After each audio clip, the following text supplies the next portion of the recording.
I do not accept that either defendant has shown remorse that should count as significant mitigation. Alan Titford pleaded not guilty, and even to the author of the pre-sentence report blamed his partner and even his daughter. Sarah Lloyd-Jones pleaded guilty and will get credit for that. But Dr. Tizard's report and the pre-sentence report show that she still continues to try and shift blame elsewhere and to minimise her own responsibility. Alan Titford, stand up.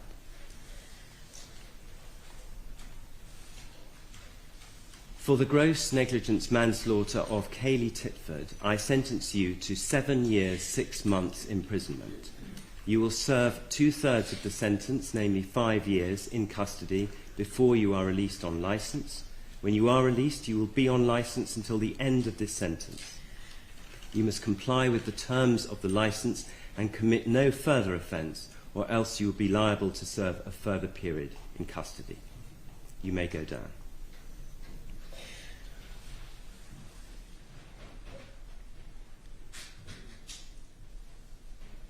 Stand up, Sarah Lloyd-Jones.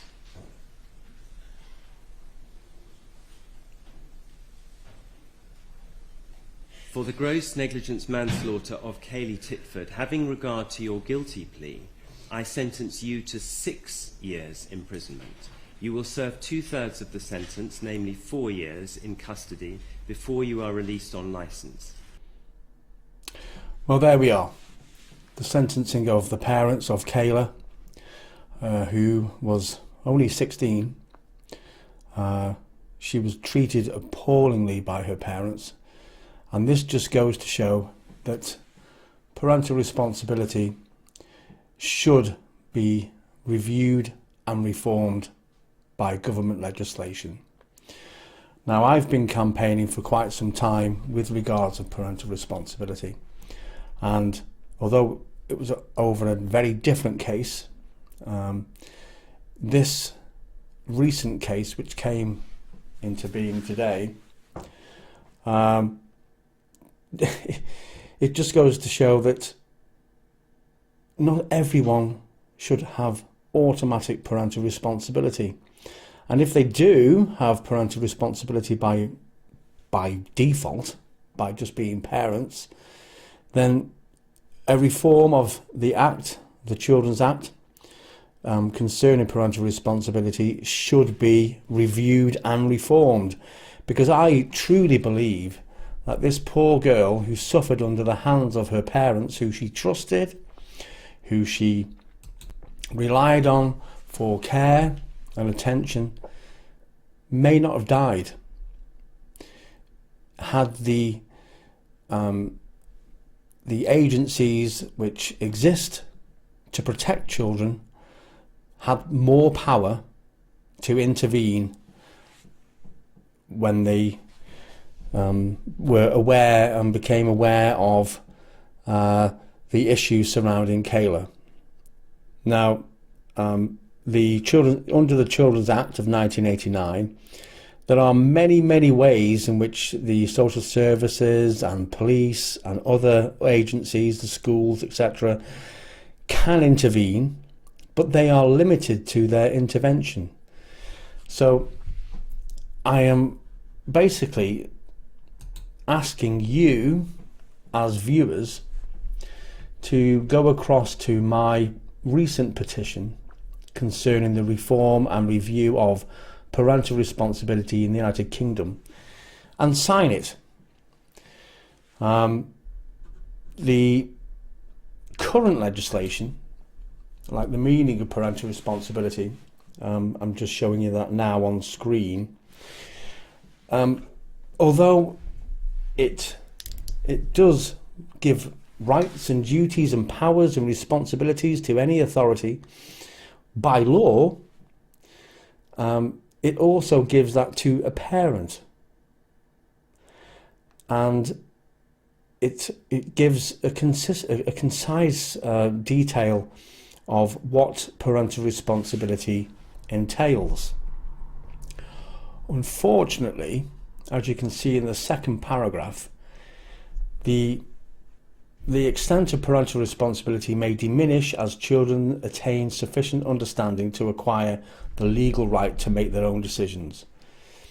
In this case, and with many cases in the United Kingdom, children under this particular law do not always know what the laws are. And why should they? They're being looked after by supposed parents. The local authority may have been informed in this particular case, and they were over the months during COVID, as I understand, and they reached out to the parents. They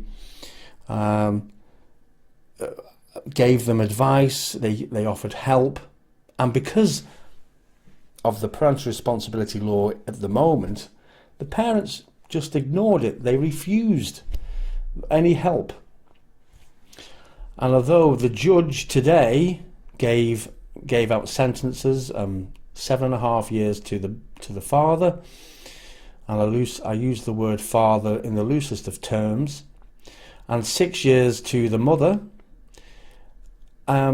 this case just goes to show that the sentencing was quite lenient, really, because it could be argued that by their neglect that they basically murdered their daughter, because, well, although it is manslaughter because they obviously didn't intend the death, but they should have known, as responsible parents, they should have known that their neglect was going to cause, well, serious harm, serious injury, and ultimately death in this situation.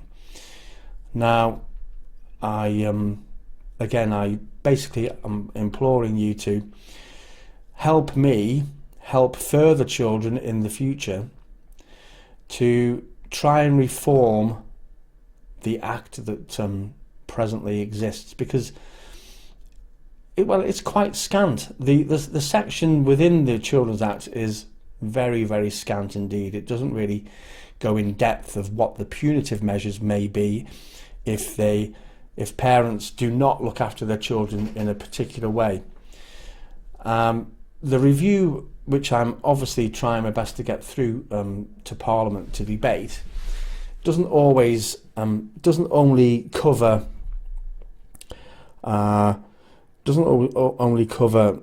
the children within a family unit. I also want the reform to the legislation to give parents, whether they be together, whether they be separated, more power, more responsibility, and also I want to provide want them to review the punitive measures, a proper legal framework in which it doesn't need to go through all the hoops and the barriers which exist at the moment. Excuse me.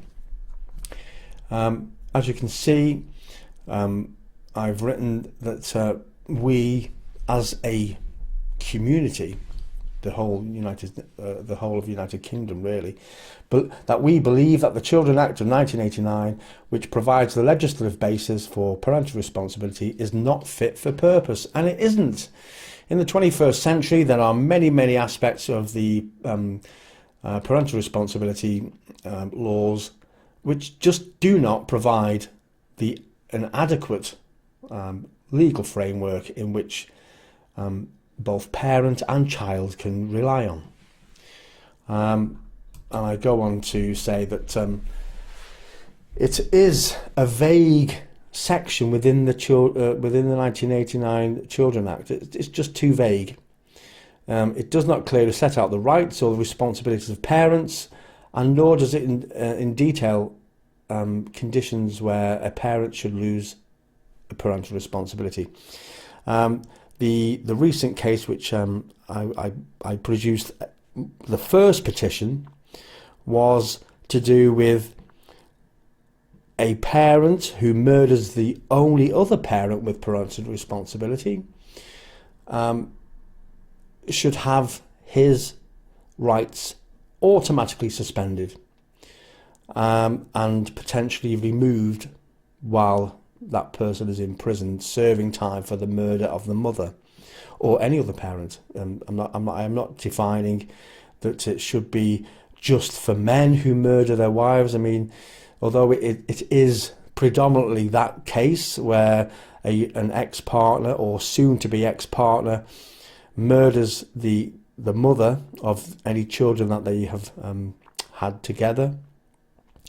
It's nothing against it's not against fathers for justice or fathers who've lost any sort of parental rights with their children. Nothing to do with that. It is a broad example. So anyway, we go back to the case at hand. We need to provide better legislation both for agencies which are working around cases such as this, and that's what I intend this petition to fulfill.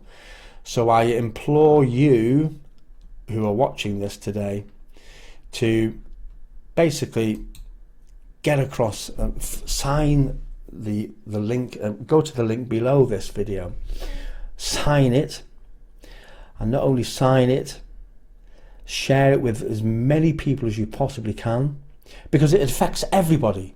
It affects parents, whether they are separated, whether they are still married, whether you are not a parent yet but you may well be in the future, and children. It affects all children under the age of 18.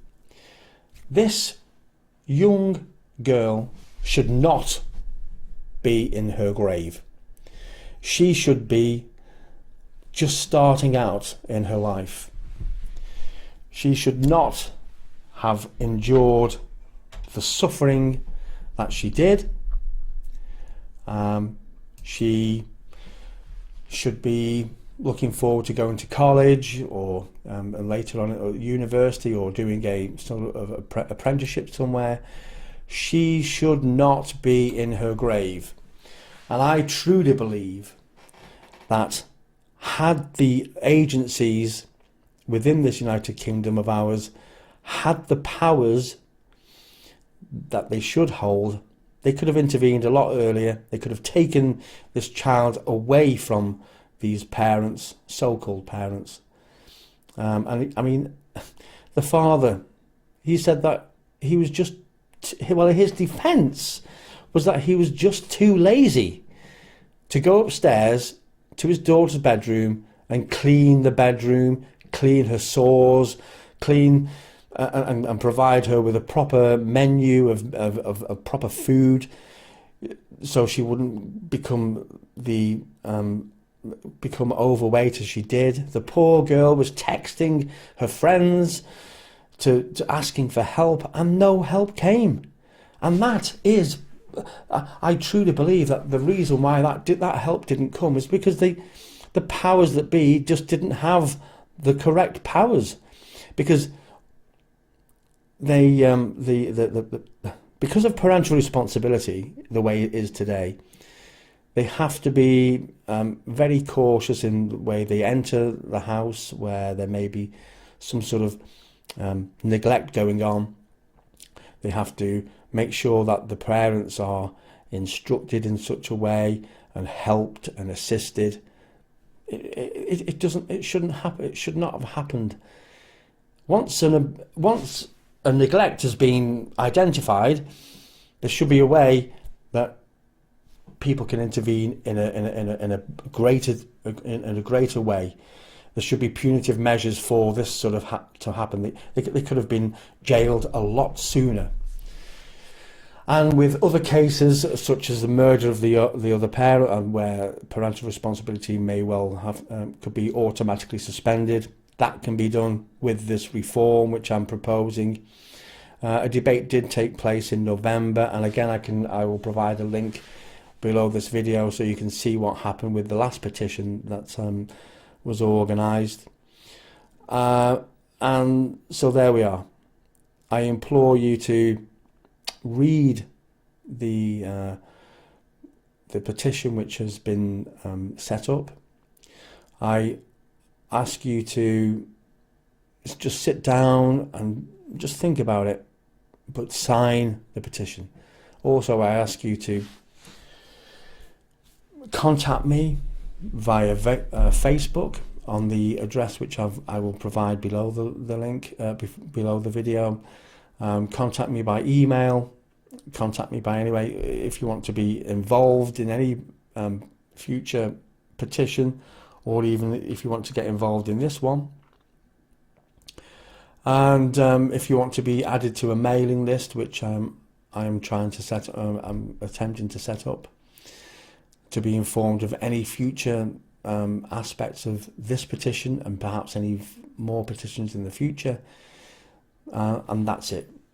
Thank you for your time, and just remember that this girl here did not have to endure what she did.